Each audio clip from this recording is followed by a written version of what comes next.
Thank you, Florence. Hello, everyone. Today, our press conference is dedicated to the 80th anniversary of World War II, beginning of the World War II. And we are having our first DPR, Dmitry Polyanskiy, as a speaker. Your Excellency, you have the floor. The topic of our press conference might sound a little bit academic, and I am absolutely sure that many of you wondered what was the idea of bringing this topic to the press conference. I am historian by background a little bit because I have very bad memory at names and at dates. That's why I chose to be historian. I was struggling with this during my whole academic life, but I managed to remember at least something from the subjects that I was taught. And I understand that history is really a very important subject because it embraces everything. It has connection to arithmetic, to physics, to music, to culture. So this is the mother of subjects, if I can say so. In my country, we pay very much attention to history. History is not a very easy topic. It reflects the political situation in this or that region of the world. Some people approach it from the position that was once pronounced by Napoleon, that history is a number of lies, and these lies change with the epoch and with the government. We don't think it's a number of lies because there are historic facts that can be proven, and that really can matter very much. So this is exactly the case with the event that triggered my press conference. On the 1st of September, we will mark the 80th anniversary of the bloodiest war in our history, and hopefully it is the last war in our history by such extent. So the number of victims differ, but I think average calculations show that about 55 million people became victims of the Second World War, and more than half of this number is victims from former Soviet Union member states. There were a lot of civilian victims, 2/3 of the whole number, but also military victims. That's why, of course, in my country, it's very difficult to find a family that is not affected by this event. That's why we, people living in Russia, we are very much on alert all the time when historic events are being discussed and when the issue of the Second World War or Great Patriotic War, as we consider that started from the 22nd of June 1941, is being discussed. I also need to say that I worked, at some point of my career, I worked in Poland for 3 years, and I was honored to serve there when the 70th anniversary was marked. And it was a very difficult endeavor for everybody, difficult political endeavor, because political situation in Poland was not easy. Our relations were also not at the best level. But at the same time, we managed to guarantee the presence of then Prime Minister Vladimir Putin in Westerplatte, who delivered a wonderful speech there, and he had very good meetings with Polish leadership. So this was kind of breaking the ice in our relations at this time. That's why I personally was very much bewildered when I learned that for 80th anniversary, the Polish presidential spokesman announced that Russia is not invited there. It's not the fact that we want to be invited everywhere, but we were very much puzzled by this, because this is only 10 years have passed since last time we were about to mark such an event, but it clearly shows how big the transformation in the world has gone during these 10 years, and what is the difference now in the attitude towards this historic event. And this is very alarming. That's why we really wanted to bring this issue to your attention. History, of course, remains history, but a lot of political actions or inactions or declarations are usually based on historic events.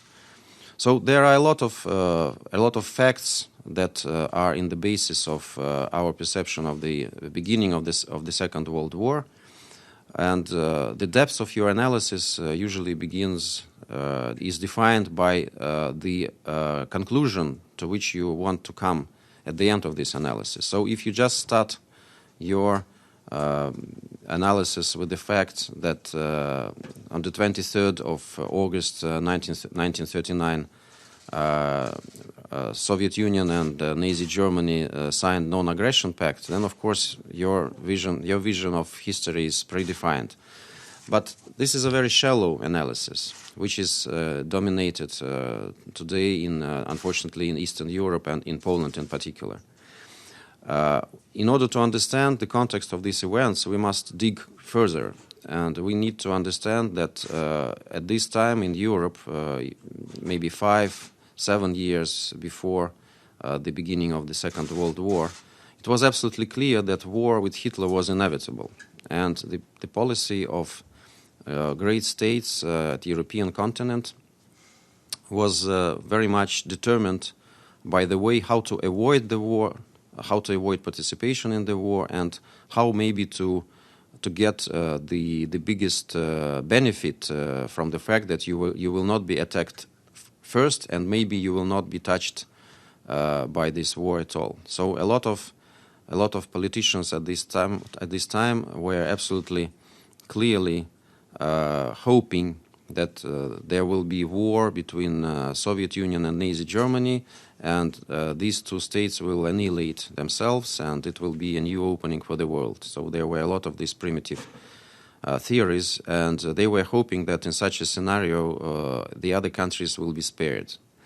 But it was absolutely clear that the policy of the appeasement of Hitler led to the situation when Hitler became more and more powerful, and it was inevitable at some point of time, and the Soviet leadership, of course, understood that we were deemed to make certain diplomatic moves to avert immediate beginning of the war. So in 1939, there was a big danger that we would have to fight Nazi Germany since the first day.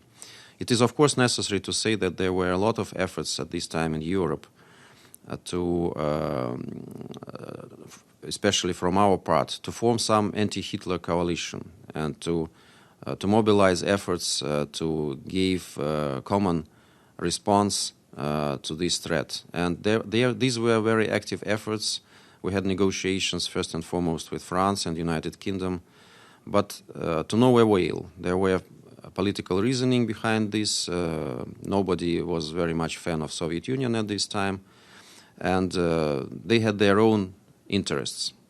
And of course, we need to remember the Munich Agreement of 1938, the result of which Czechoslovakia was absolutely betrayed by Western powers, and a lot of countries participated in the partition of Czechoslovakia, including Poland, by the way. So I'm giving you this picture not because I want to give you a lecture of history, but I want to tell you that in order to understand the events at this time, you need to look at them through the eyes of those who were living at this time. Because if we analyze them through our positions, through our concepts of today, we will inevitably get a wrong perception of what was happening. So from the point of view of politicians at this time, and from the point of view of standards, of moral standards of politics at this time, any non-aggression pact between the states, any non-aggression pact with Hitler was something very common and very achievable. They were not analyzing it through the eyes that we have today. So there were non-aggression pacts of Hitler, Germany with Poland. The Baltic states were also signing agreements with Hitler. Soviet Union tried very hard to maintain their neutrality, but it was not achieved. So everybody was trying to achieve certain safeguards against Hitler at this time. Some of them successfully, some of the countries, some not. But Soviet Union was not avoiding this diplomatic exercise as well. So this famous Molotov-Ribbentrop Pact was also part of our efforts, and we analyze it through this lens. It was stated several times, including by President Putin in Gdansk 10 years ago, that this pact was a mistake. Of course, everybody makes mistakes, and at this point there were a lot of mistakes. But on the other hand, this mistake allowed us, according to the calculations of many historians, to avoid waging immediate war with Hitler. And there are very many studies right now, these days, that you can read, and you will understand the reasoning that Soviet leadership had by entering into negotiations with Hitler and by marking this pact. I will not tire you with the details, but there was logic behind this, and there were practical dividends. So a lot of people consider today that if Soviet Union didn't do this step, then Hitler would have had easier opportunity to take Moscow and Leningrad, and the war would be over very soon. But this helped a lot. Of course, you never know. Right now, there is no conjunctive mood for history, but serious politicians and serious historians are really showing into this direction. So again, coming back to the 1st of September, a very tragic day. Poland became the first victim of the Second World War. This country had a terrible fate. A lot of Poles were killed. And of course, Holocaust was very much present in Poland at this time. So we really wanted, and we continue to want to share our feelings with everybody on this tragic day, and to say the words how much we remember these events, and how much we really want to avoid any of such situations in the future. But we were deprived of this opportunity this time. When presidential spokesman of Polish presidential office was asked why Russia was not invited, on the other hand, Germany is invited and United States is invited. So the answer was like this: we are not analyzing this event through historic perspective. We are analyzing it through current today's politics. And this is very dangerous. This is exactly what we really want to avoid: politicization of history and falsification of history and glorification of those who do not deserve to be glorified. And that's why we risked to raise this topic today in front of you, because there are very many cases, very many situations when history is being rewritten, when those who were collaborating with the Nazis are becoming heroes. I can cite you a lot of examples in today's Ukraine, for example, the situation that really deserves very much attention. And I know that there are a lot of signals from diplomatic missions there in Kiev to the authorities of Ukraine that really what's going on is something intolerable. But for political reasons, it is not very widely publicized. There is such a trend also in Baltic states, where the Waffen-SS, the brigade that was created in 1943 by the decree of Hitler, is now also treated as heroes, and this is totally to the contrary of the decision of Nuremberg Tribunal.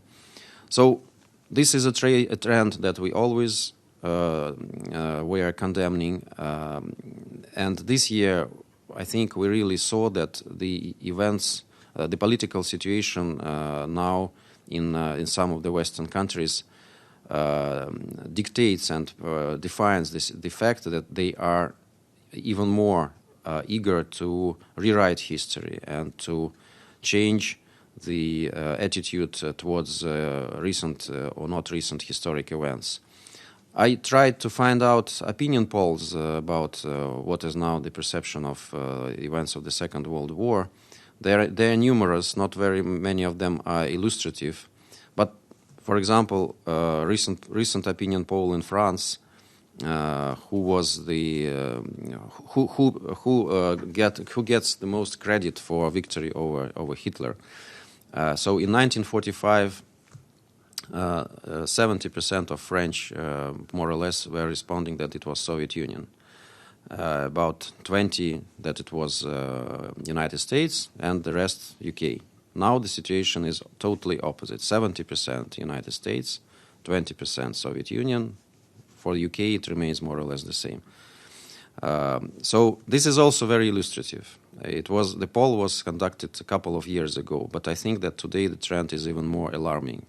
So this bears fruit, this bears result. People now, especially young people, are more and more ignorant about who started the war, who you were fighting with. If you look at computer games, I was really astonished when some friends of my children of my friends showed me computer games where about Second World War, where United States was fighting Soviet Union actually in the Second World War together. Soviet Union together with Nazi Germany. Of course, it's simulation. If we ask them the questions, they say, "Oh, come on, this is a game." But children play these games and they will remember. So they were fighting as Americans, Soviets, and Nazis, and for them this is also no difference. And this is also a very important point. When I was starting my work in Poland, the trend of putting on the same level Nazi Germany and Stalinist Soviet Union was very weak. A lot of Poles really say that both regimes affected great damage to their country. They have some reasons to think so, but this is questionable. Nevertheless, it was very, very low voice situation. Now, I think it's more and more frequent when people say it doesn't matter. So, on the one hand, it was one totalitarian regime. On the other hand, another totalitarian regime. They both cracked Poland and they started the war. So it doesn't matter very much. This is the logic that is more and more voiced. I want to tell you that this is not true. You can have whatever attitude towards Soviet Union. You can have whatever attitude towards communist ideology and Stalinist ideology, but it's not far from being equal to Nazi ideology. I will give you only one reason. In Nazi ideology, there is one nation that is put above every other nation. And the main idea, the main task of Hitler was to win, to get more space for Aryas, and all the other nations were considered to be slaves or inferiors. I'm not mentioning, of course, Jews, Gypsies, and some other nations. In Soviet ideology, which was also totalitarian, of course, but in Soviet ideology, everybody was equal. Even such notion as nationalities was almost not existing. In Soviet passports, it was not obligatory to put nationality because it was a Soviet people. So the idea was to start a world revolution and to liberate everybody, to liberate from bourgeoisie, from capitalism. Again, I'm not saying is it good or bad, but this is a different type of ideology. It's ideology in favor of liberty, in favor of making people free. Very many people will say that it is questionable, but still the ideologies are very much different. That's why we always oppose this very false starting point that these two regimes were equal. And again, of course, another trend which is very worrying is that now some historians are saying, oh, it was not so difficult for Soviet Union to defeat Nazi Germany because, well, first of all, it was frost. Then there were dimensions. Now we heard that that Soviet tanks were very bad, and actually there were a lot of chances that we won in Kursk battle. So there are more and more situations like this, and this is also a trend. And I just want to remind you the figures. 27 million people died in the Soviet Union. And it was enormous losses to my country. It was enormous effort for for several years. You can read plenty of these things in the internet and elsewhere.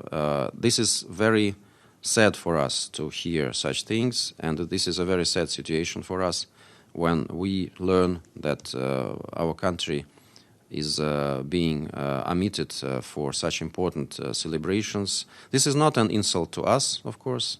We can make our own events dedicated to this date, and we will speak. This is an insult to the whole of Europe, to the memory of those who were fallen. This is insult to Poles themselves, because only in Poland there are 600,000, even more, Soviet soldiers that died there, and there are graves of this number of soldiers. And of course, you can't betray the memory of those who came there, who were absolutely sincere in their desire to liberate this land from fascism, and we need to respect their memory. And this is kind of disrespect. So I really wanted to limit myself to this. If you have any questions, I would be very happy to answer. I think we'll start from Evelyn. Evelyn, thank you. Thank you very much. I too follow history of World War II. Microphone to the speaker, please. Independent Media Institute. I agree with you that, or with the people who say that who won the war, that the Soviet Union had the largest share of both victory and suffering.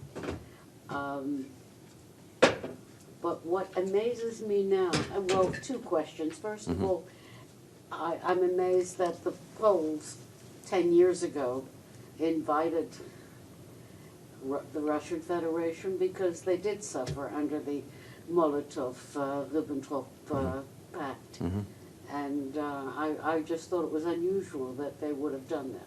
But my real question is that you have a big anti-fascist campaign as a result of the World War II victory. Yet the Russian Federation is backing far-right parties in Europe, West and East. When it's Marine Le Pen in France, some representative of the Alternative in Germany, the Freiheit Freedom Party in Austria, founded by ex-SS men.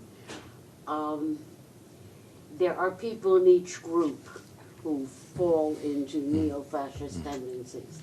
Why aren't you doing an anti-fascist campaign in Western Europe or Europe also? Because it's your legacy.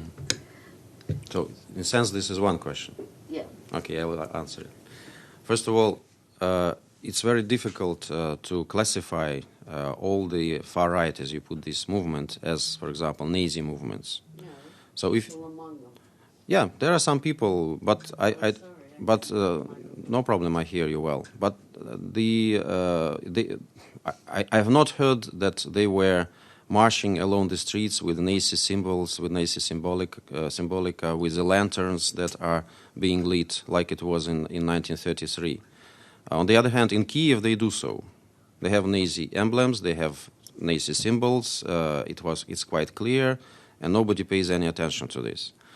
So again, it's very questionable. I would doubt very much what you say that these are neo-Nazi groups. There are neo-Nazi groups, and we are not cooperating with them at all. Again, your suggestion or your assumption that we back these movements. What do you mean by back? These €1,000 to the pen. So it's something new for me, really. Sorry, Yeah, it's something new for me. Yes, in the last election in France, enormous amount. I'm not saying that they are fascists, neo-fascists, but there's certainly people amongst them who are quite open about it. And you don't want to create a 1930s again. Absolutely not.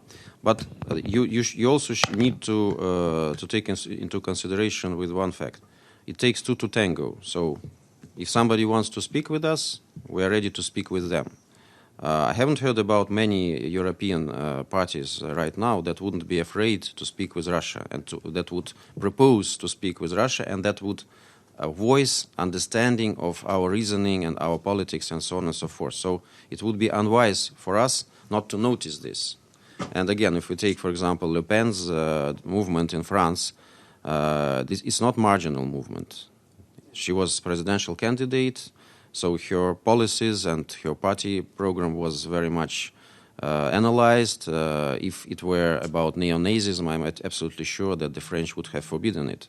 So these are marginal within the marginal, and we are not supporting this. Our position is quite clear, no ambiguity for this. By the way, I forgot to mention that we are introducing every year a special resolution in the General Assembly for against glorification of Nazism and in support of combating any forms of xenophobia and extremism. And guess who is voting against this resolution? United States and Ukraine. So a lot of abstentions because the European Union has specific positions, but most countries support this. Okay? Hi, yes, thank you. Question, you're about to take over the Security Council presidency, so I'd like to ask you about a conflict. We're done with history. Well, I'd like to ask you about a conflict that's currently on the Council agenda. Syria, Russia has announced a ceasefire in Idlib to start on Saturday. Can you give us more details? I will, but I'm sorry, if we can finish with history and then maybe a couple of issues like this, okay? I just don't want to interrupt the narrative. I'll come back to your question. So please, about history. Yes. Well, I have two questions. One of them is about history, and the second one is about the current situation in Syria. But my question... one goes there. Yes. You mentioned how before Second World War there was the appeasement by Soviet Union to Hitler, then suddenly... Appeasement by European states, not by Soviet Union. Yes, and how it was done in order to make sure Hitler won't attack them, then suddenly Germany attacked Soviet Union. How is this fear, this historical fear, is explaining your anti-NATO policies in Eastern Europe right now? And how much of that is explaining your policy in Syria? Is your policy in Syria is within that same paradigm of self-defense, or, as your critics say, it's a new kind of expansionism of Russian influence in the broader regions? I really don't see these issues through the same optics as you see. So very briefly on Syria, well, it's about defending and upholding international law. It's about our position that we are against any international interventions and actions to undermine legitimate governments in the world. So you should analyze it first and foremost through these optics. The same thing is about Venezuela. You will find answers in the same folder than you will find on Syria.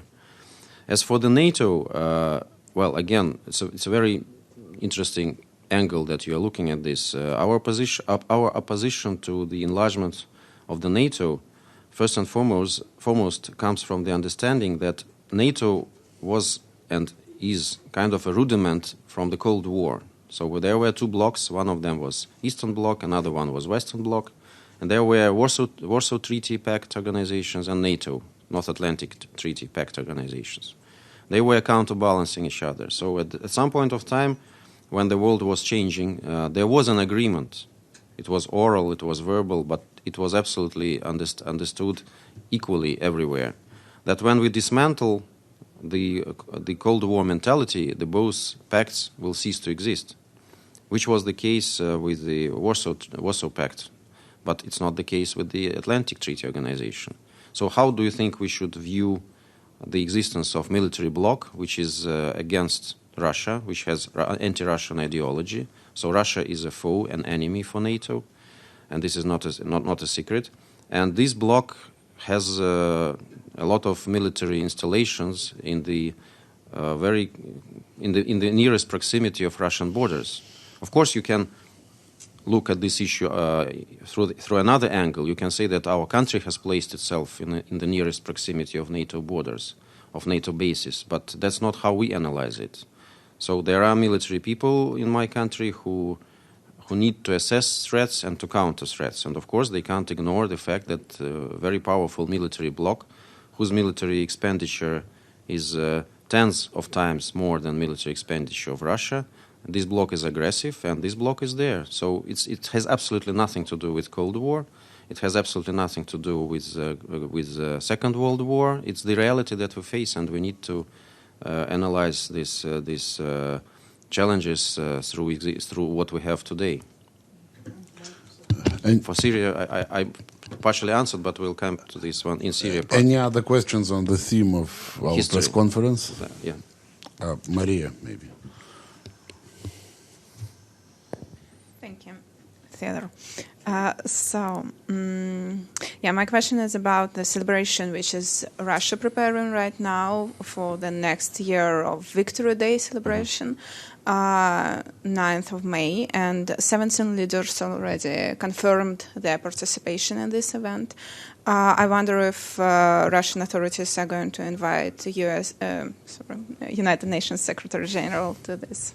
I think it was already announced that he is invited. I think it was announced. Really, I need to check, but I think it was announced during his visit to Russia. I also need to check. I'm not 100% sure, but of course he's most welcome. Thank you, Mr. Ambassador. It's well known that the rise of Nazism came as a result of the unfair treatment in Versailles 100 years ago, when that treaty treated Germany like a bankrupt country. Also, the promiscuous use of sanctions, which is we are witnessing these days, that sanctions are imposed against many countries at the same time. Are we repeating history hereby? And of course, trade wars at that time, which prevailed. Do you view that the world today is repeating what happened before Versailles and after Versailles? Without Versailles, probably there wouldn't have been a Nazi party ruling Germany. I don't see any direct parallels, because if we assume that we live in the same times, then, as in Versailles, there should be a defeated party that would be faced with certain reparations and unfair conditions and limitations for the development of its armed forces and so on and so forth. But this is not the case. I don't know, maybe Japan still is limited in development of its armed forces. But you are right in the fact that there are very many alarming signals that we have today, and it's the policy of exclusion, of sanctions, of making coalitions that is really very erroneous in our understanding. So we are in favor of multilateralism. We think that we can deal with the problems of today by creating unions of inclusive unions, not exclusive unions. And we don't want to guarantee security of some states at the expense of other states. This would be a mistake to do so.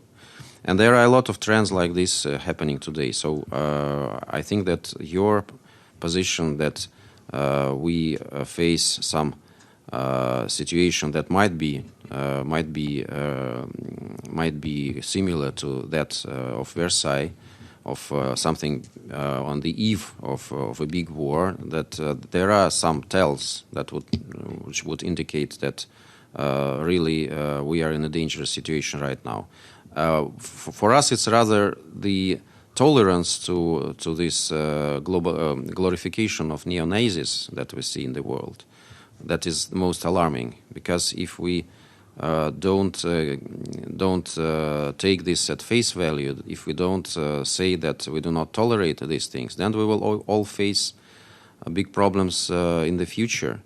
And there shouldn't be double standards in this regard. I remember, again, when I was working in Poland, and the government in Ukraine was a different one. There was so much criticism about glorification of Bandera and those who worked with him because of so many Poles that they killed and so many massacres that they committed, and against the Jews, against Russians, against Poles. So people were saying this freely, and it was a big issue in Polish-Ukrainian relations at this time. But then, when the tide changed, glorification became more intense. There are more and more monuments to Bandera, to Shukhevich, and to others in Ukraine. But the voice of Poland has become kind of very soft, you know. We have certain documents about this. I can, for example, quote the letter that was recently sent by ambassadors of Poland and Israel in Kiev to the mayor of Ivano-Frankivsk in Ivano-Frankovsk in Ukraine.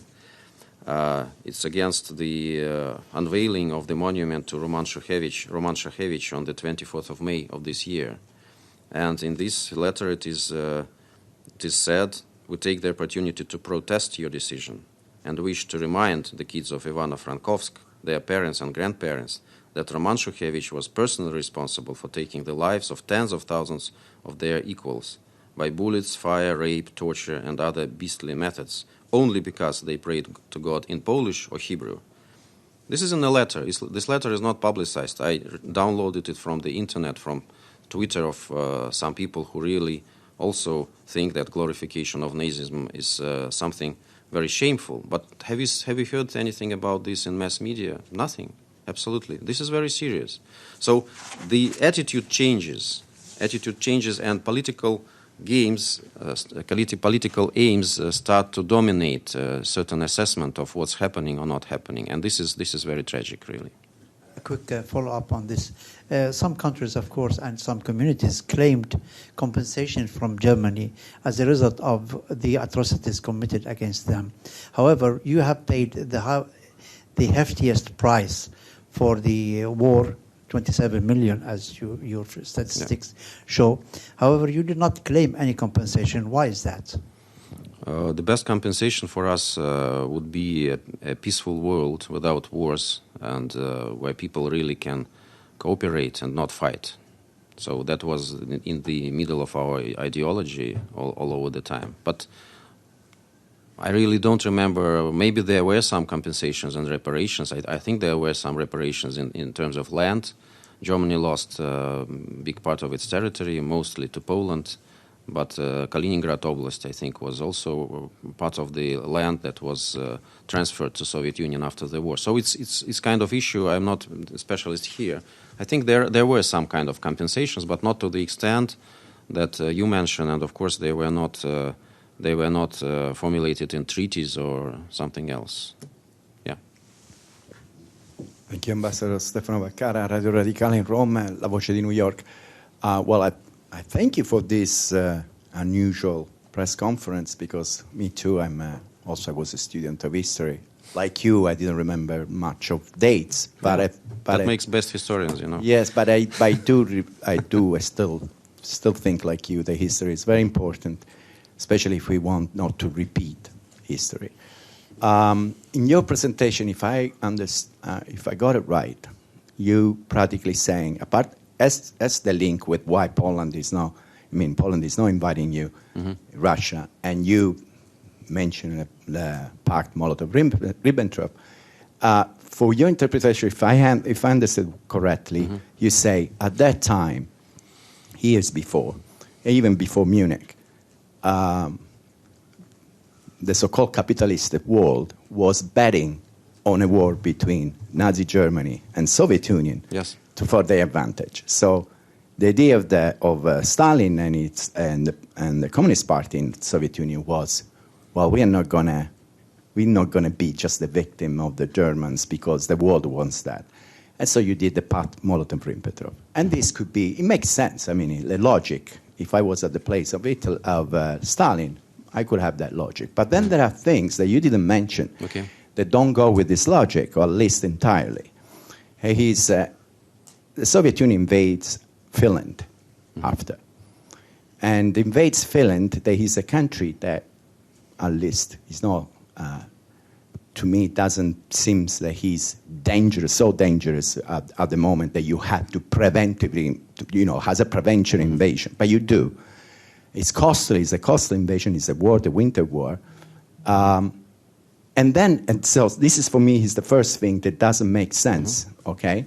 And the second thing is that when finally Operation Barbarossa, we call it, happens in June 41, I believe. And Hitler invades the Soviet Union. We all know, at least for book of history, you can say, you know, some book of history, but the Stalin doesn't expect the invasion, at least in that moment. Doesn't respect? Doesn't expect. He's frozen. Yes, sure. He's frozen. I read books. For 2 weeks, yes. Yes, for 2 and weeks he doesn't even react. Then there would be the reaction. But the point is, he doesn't expect at that moment. Maybe he's expecting 6 months later, 1 year later, who knows? But not that. So these are the two things that, for your story that you told us, to me, instead, because my interpretation of history when there is a war is much more, I would say, more simple. There are no really, I mean, yes, the history is written by the winners, but really crime are committed by all the nations during war. And in fact, Stalin and the Soviet Union committed a lot of crimes during the war. United States committed a lot of crimes. So I don't give, I thought there is the responsibility who started the war, and that's for sure is with Nazi Germany. I'm not tend to say then who is good and who is bad. At war, all are bad. So my question here is that there is two questions there. He said, if you, like I believe, you miss some part of the history of 39, 1940, and second thing is, and this is to my colleague, that she was mentioning that there is something strange happening. That is true, that you're talking a lot about the scare of new Nazism and but then in Western Europe, and only in France, also in Italy, I would say, there are signs that at least Russia and Moscow has been, I don't want to use the word supportive, but at least has been non-neutral on these parties. And my question here is very direct, because this party are considered anti-European, anti-European Union. Does, and here I ask a modern historian, ask the question to the ambassador, does Russia think that weak Europe is a safer, is better for the interests of Russia, for its safety of Russia, or he thinks that a strong Europe it will be better to not repeat history itself? I'll start with your permission from the last part, because first of all I have bad memory, so I remember it better than the first one. But it's a joke, of course. Well, not in our wildest dreams. We want to have a weak Europe. We want to have a strong Europe, but we want Russia to be part of this Europe. And it comes that not very many European countries are really thinking this way, especially after the enlargement in 2004 with the accession of Eastern European states. The rhetoric has changed a lot. So Russia has clearly being portrayed as an enemy in many countries, especially Eastern European countries, and the voice of former Western European countries has also changed, because this is a common European position, sanctions, and so on and so forth. Of course, I'm not trying to tackle the issue why it is so, because this is a very complicated issue, and we can spend 3 hours here discussing, and I think maybe we will need a bottle of vodka to understand each other better. But I don't have vodka in front of me, so I will be sober. Again, the answer is we respond. First of all, we do not support far-right movements. Support is a very strong word. We react to the attitude that this or that party has towards Russia. If a party says, like Le Pen's party, that she is understanding what Russia is doing, why Russia is doing, that Russia is treated unfairly, so it's kind of echoing what we are saying in the world. It would be very strange for us to say, oh, this is a bad party. We don't like this party. Because in France, some people say that this is extremist. This is not the reason for us. We judge the people from the things they say or do vis-à-vis Russia. And this is a big difference. Again, I haven't heard any examples of us being sympathetic with extreme far-right and with neo-Nazi parties, which, as far as I understand, are very marginal in European countries. So our position here is absolutely clear and unambiguous. It's a very good question from historian to historian about the events of 1940 and 1939. Again, we need to a little bit adapt our understanding of what has happened by imagining what people at this time were thinking, how they lived, what were their priorities, and what was the optics that they were using for this or that situation. Finland, as you know, was formerly part of Russian Empire, and the border between Finland, the independent Finland, and Russia was very close to Leningrad, to St. Petersburg now. The cities of Vyborg that we have now in Russian Federation, they belong to Finland.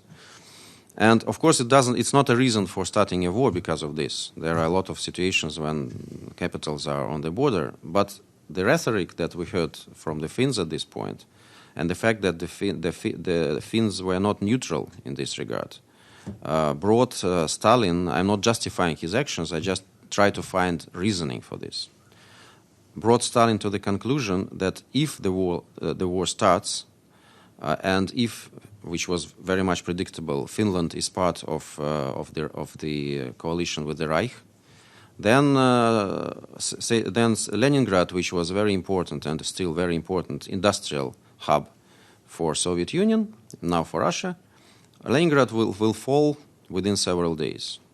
So tactically, he had to. He tried, of course, negotiations. He tried to make Finland neutral, but he didn't succeed. The same situation was in Baltic states, by the way. We were hoping that they would be neutral and it would have saved a lot of trouble for them. But they were not. They all agreed on certain arrangements with Hitler. So if you analyze it through this perspective, you will understand that this was kind of a defensive move. Very questionable, very tragic. You're absolutely right that a lot of people died, and our army was absolutely unprepared for this, and this is a very tragic event. But still, because of this, some people say, or for some other reasons, Leningrad didn't fall. So there was a blockade, for 900 days, and Leningrad didn't fall. But the border was, because of this Soviet-Finnish war, it became further for, I think, about 40 kilometers, which was a game changer at this time.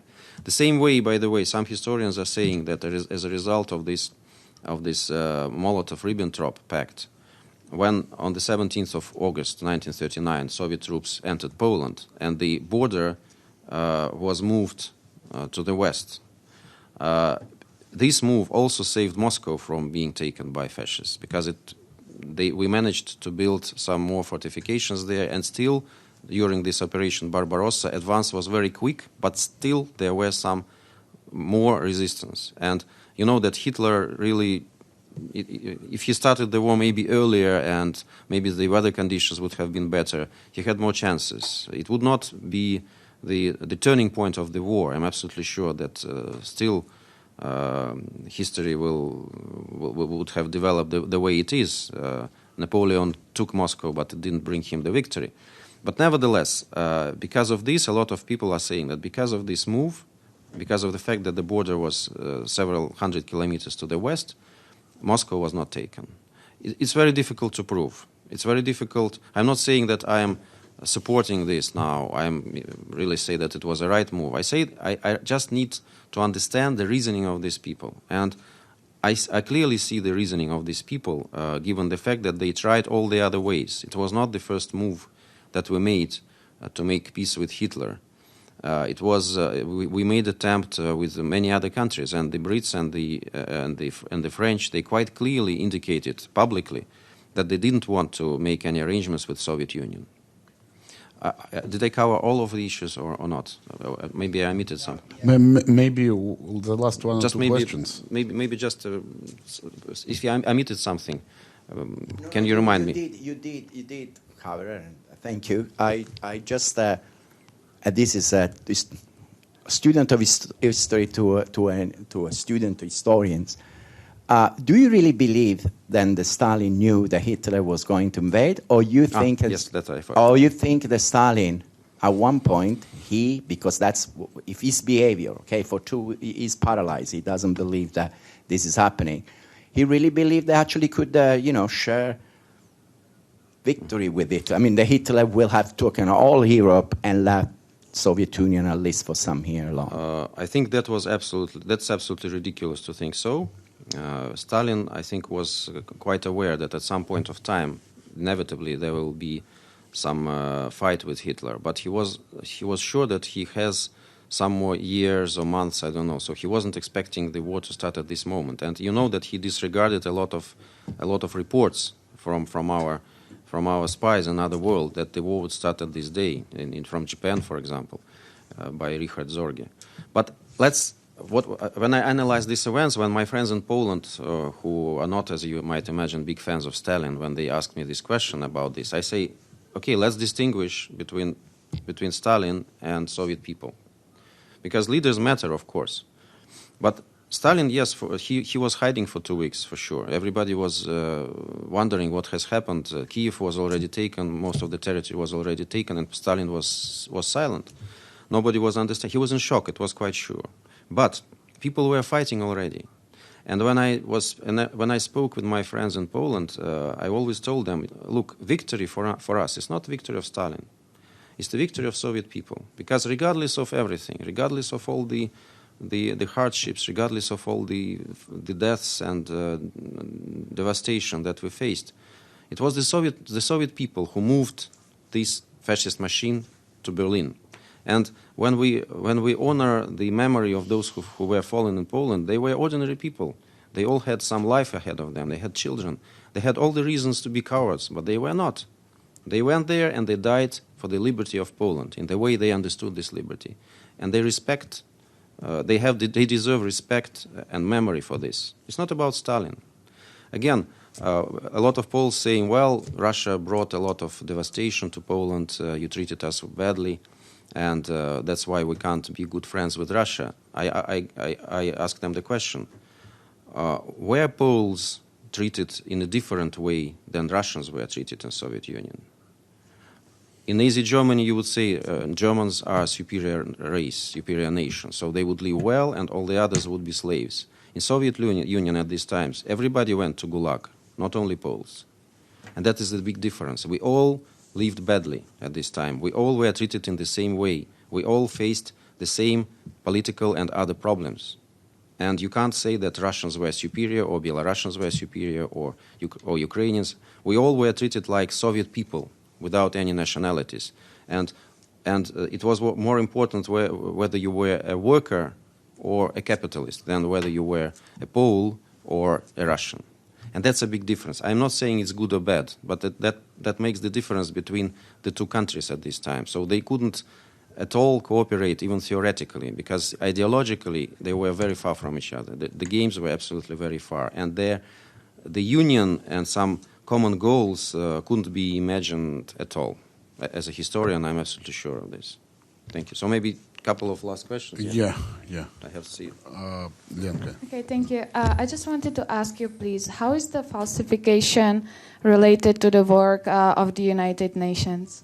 Thank you. I think there is a direct implication because the United Nations is a product of this historic epoch, and it was possible for us to create this forum of diplomacy and multilateralism only because of the fact that we wanted to cooperate with each other. And this institution was created by Soviet Union, including with the others. So we managed to put aside all the problems that we had. We managed to put aside all the ideological differences that we had in order to find a club where we all can cooperate and the organization that would really move forward world politics and that would prevent us from any more world wars. And that was a successful move. So if the foundations of that time, the basic principles, how we analyze the history, are questioned, then at some point of time maybe United Nations will be questioned. And this is very dangerous. So there should be certain logical limit to this. Yes, back then people were different, but again, I repeat it once and once again, that you can't use to the events of that time the same optics that we use right now when we analyze historic events. It's a mistake. You need to look at the events through the eyes of people who lived in this epoch. If you take any heroes, any I don't know, big personalities, kings of Europe, Russia, whatever, and if you try to analyze their actions, they would be criminals, according to our eyes. Maybe they will be not tolerant to LGBT, I don't know. Maybe there will be very few women represented in some parliaments. But at that point, that was normal, and we need to accept it. So there were a lot of normalities that were normal at this time and that sound a bit strange today. And this is history. But this history shouldn't be turned into politics right now. And it shouldn't be the basis for division, for hatred, for xenophobia, and so on and so forth. That's why we are really putting in the spotlight these historic events of 80 years ago. Maybe the last. Can you ask? Yeah, Carlo is, of course. I think it's very important that you raise this issue now, at this very moment, because there are many conditions, and I was recently given a quote by Angela Merkel, who said that the conditions in the world today are almost identical to the conditions in the world of the 1930s.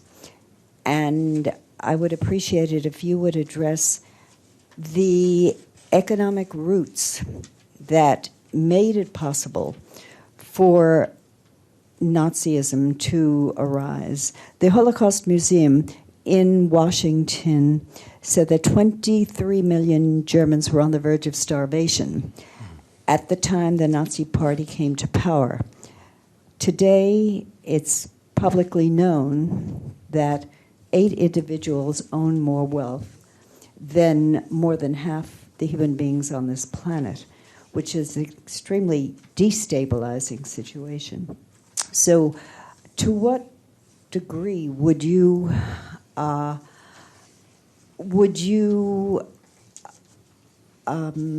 identify the risks we're running today as a result of the economic instability, the collapse of the values of the former Soviet Union, the rise of what has become, at best, crony capitalism, but this is becoming a fairly scandalous situation. And the fact that the United Nations has been taking positions, and this goes back to 1991 when Resolution 678 was voted to destroy Iraq, ostensibly because of the invasion of Kuwait.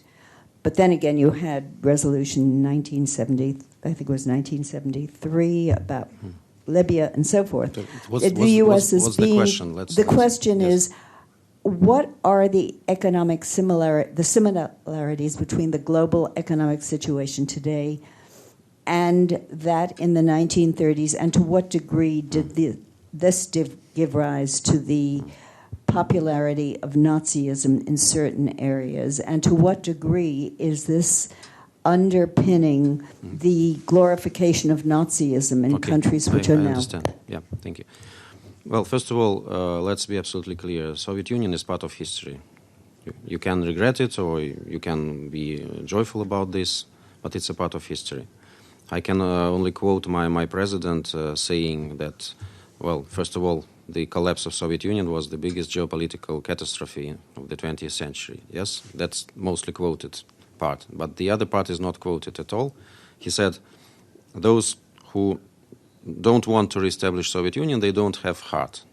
But those who want to reestablish Soviet Union, they don't have mind. And that's really how we view it. So Soviet Union was part of history. Now we have Russia, we have other states. We support... the answer to your question, I think, lies, first of all, in the fact that the political context in the 30s was absolutely different from what we have now. And maybe I am too idealistic, but now we have United Nations. We have more safeguards from the war, from devastation, from situations like that. So you can't compare League of Nations and United Nations that we have now. And if we pursue, if we really fulfill what we all promise in terms, for example, of these development goals, development agenda, I think that all the many of the problems that you highlighted would disappear. Disparity, for example, for sure. Of course, this is dangerous. Of course, it does not improve the situation in the world in any case. But there are instruments now in our hands, and we need to use these instruments. So we're speaking not of the fact that we lack these instruments. We have them, but we need to use them. And this is a different situation. Back in the 30s, we didn't have this instrument, and that's the difference. So that's why I'm more upbeat, I'm more optimistic here. But in order not to make the same mistakes, we need not to forget about history, about the lessons it's taught us. But of course, with the correction for the context that we have right now, because there can't be immediate parallels with whatever historic events you have in mind. But you yourself said in the Security Council, I believe it was the 22nd of August, that the U.S. and NATO spend over $1 trillion on weapons, Yes. whereas Russia spends only $60 million. And wouldn't this money, if it were spent on the SDGs, be infinitely better spent? But the reality is it isn't. And the spending on the military is increasing. And the U.S. withdrawal from the treaty recently on limiting intermediate is a very dangerous development. So it seems as though there are trends that the United Nations has not the ability to control. But that's why we're here, all the diplomats and Security Council and General Assembly, we're working to avoid this situation. And this position that I voiced there at this meeting is not only the Russian position, it is shared by many. So that, again, makes a difference.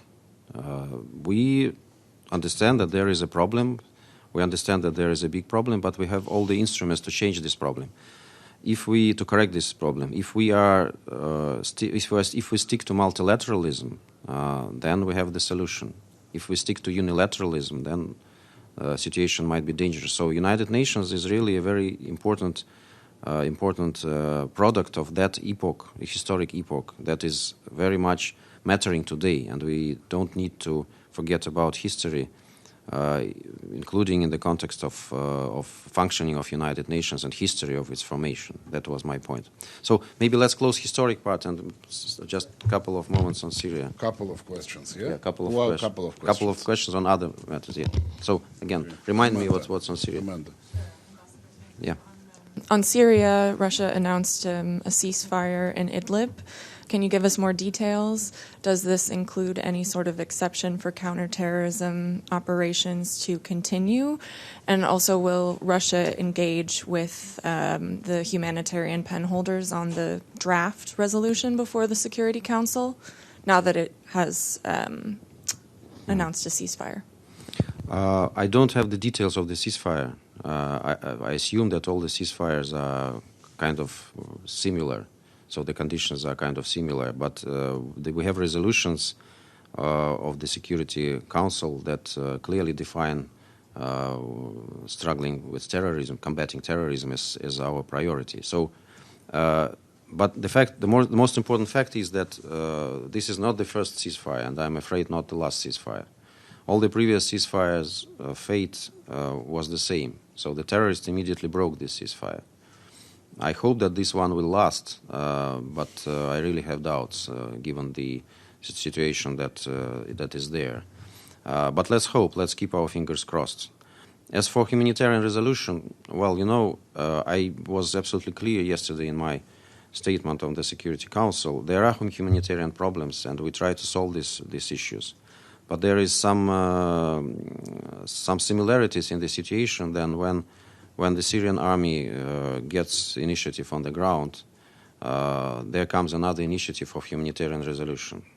And we question, without a lot of information, a lot of alleged facts that are being cited by organizations that work in Syria. United Nations, as you know, doesn't have presence in Idlib. That's why they can only trust certain sources that would give them information about destruction of certain objects, killing of civilians. But actually, the sources of this information are not trustworthy for us. There are a lot of organizations that clearly lied several times and that clearly produced fake news and information that was repeatedly denied by people involved. That's why we question very much the intensity of this humanitarian problem that is being highlighted by our Western colleagues. We try to engage in dialogues with them. If we come to certain positions that would correspond to the decisions of the Security Council, to the necessity of fighting terrorism, I don't think there will be a problem. But the problem is that our positions sometimes are very much different on this issue. And while saying that they want to combat terrorism, some of our Western partners, in effect, are not doing anything or doing exactly the opposite of what they are supposed to do. That makes all this story very much complicated. You remember yesterday my British colleague said that there were more babies than terrorists in Idlib. I don't know, really. It's very difficult for me to give assessment to this, but this sounds very populist, and this sounds absolutely not true. Okay. Thank you, Ambassador. On the DPRK, does Russia support the publication of the midterm report of the panel of experts? And do you have any comments? Frankly speaking, I don't have any comments. I haven't seen this file yesterday and before yesterday, so there must be some developments. But it's not my immediate dossier. Okay? Maybe last question by Russian media. Okay. Thank you. Thank you, Ambassador. Actually, my question is regarding the presidency of Russian Federation in Security Council next month. Could you please uncover the priorities of Russian Federation next month, and should we expect the participation of Russian Foreign Minister in some Security Council meetings? Thank you. I think we have all the reasons to expect participation of Foreign Minister Sergei Lavrov in some of the Security Council meetings. But it wouldn't be polite of me to eat the bread of Ambassador Nebenzia, who will be dealing with journalists extensively on the 3rd of September. So I will not, and you forgive me please, I will not give you the details of our program. I will tell you that there are a couple of events that we foresee, and they are devoted to regional cooperation. And then you will learn the details on Tuesday. Thank you, Ambassador. We invite everyone on the noon briefing, not the noon one, but the briefing which we will hold on the 3rd at 1:30 p.m. The 3rd of September. Thanks a lot.